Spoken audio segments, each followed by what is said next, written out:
I'm going to talk a few seconds about how to talk to a child. This one is going to be how to talk to a child about a loved one's death. Okay? So you have to talk to a child about a person's death.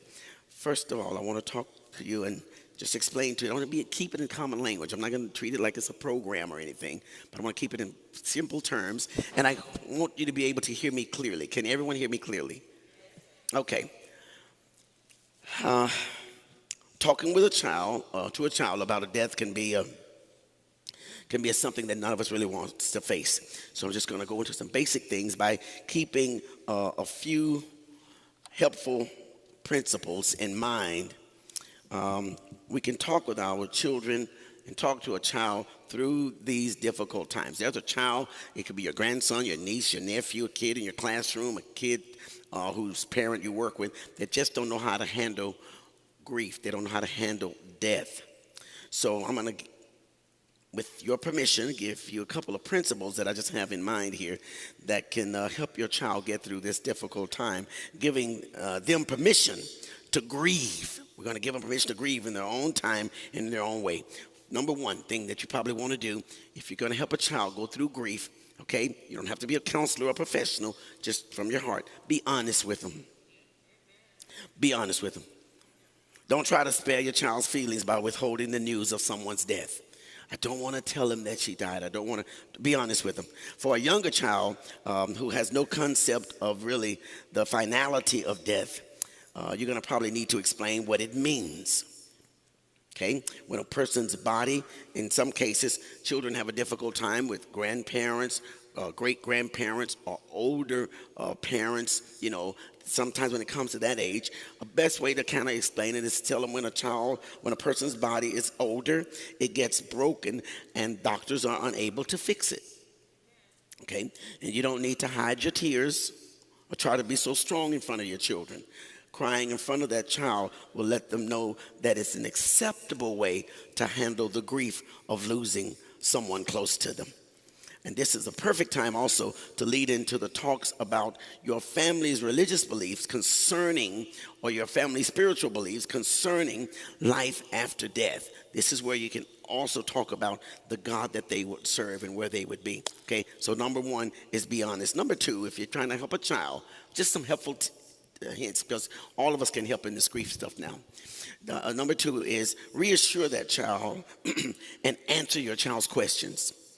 Reassure your child and answer the child's questions. A younger child may think that their death of their grandparent or an older person could be their fault for misbehaving or thinking bad thoughts about them, and or thinking that they haven't been a good child, and that maybe if they start acting better, they can bring grandpa back, they can bring grandma back. But reassure that child that grandpa, grandmother, or uncle or aunt's death and dying was not their fault. Okay?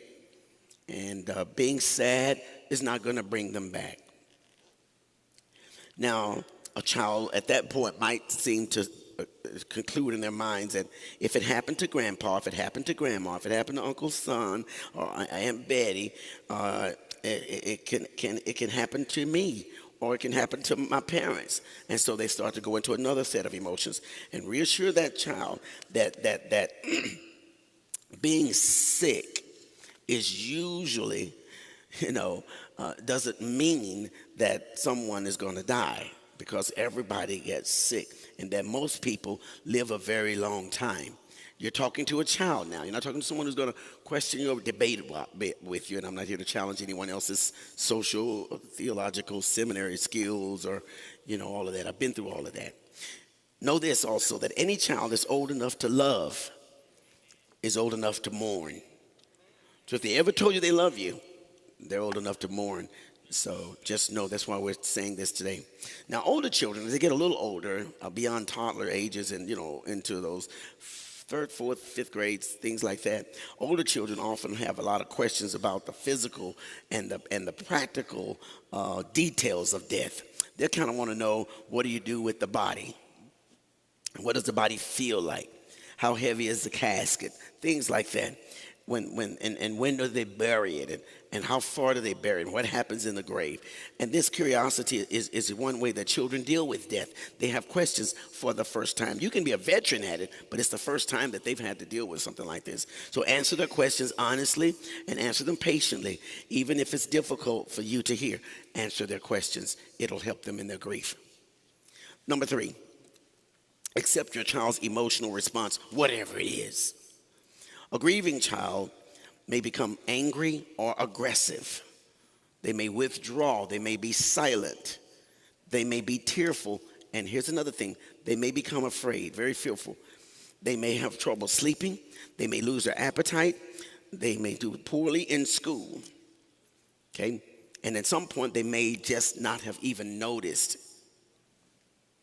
The important thing, though, is not how the child reacts, but that the child knows that those reactions, whatever they are, during grieving, whatever they are, that those actions are okay. All right? Let them know that it takes a while to feel better after someone dies. But as time goes on, it won't hurt so much. But let the child know it takes a while. Number 4, just some basic principles, and then we're going to get to the sermon. Encourage your child to participate in the visitation and the funeral. Sometimes the bodies are at stake. That's called a viewing, a visitation. Encourage them if you can to do that. Sometimes parents wonder whether or not they should let the child go to the funeral, burial services, and they worry that the child won't understand. But for kids to be shut out is kind of wrong at this point. And it could be potentially damaging. Well, I don't want her to see that. I want him to see that. That could be damaging, folks. Including a child including a child in funeral services gives the opportunity to grieve and for the grieving to begin, and they begin to let go at funeral services. And that helps them to see the comforting within the family and friends. This is the first time maybe that they've watched family and friends cry or grieve over someone, and it helps them. Talk about what the funeral services are, what the rituals signify. Let them know why they walk down the aisle. Let them know why there's a casket there. Let them know why people view the body. Let them know why the preacher's up there preaching and different things like that. And let them know that people are there to support and comfort one another because other people are sad also. It also is a chance for them to honor that person's life and to remember them and tell stories about them and to laugh and to cry and let them know that that's all that those funeral services are, just moments to let people kind of talk in their own way. And if the child doesn't want to attend the funeral services, then you make sure that you see if you can find out why. Find out why. And of course, if they're there, get someone that you trust if they don't want to go, someone that you trust to be with the child during those services. And the last thing, what's this, number 4 or 5? I don't know, is it? Number 5, help your child deal with the lingering effects of grief. Grief doesn't go away once the wake and the funeral are over. It just doesn't go away. In fact, once everybody goes back to their daily lives, it can feel even worse.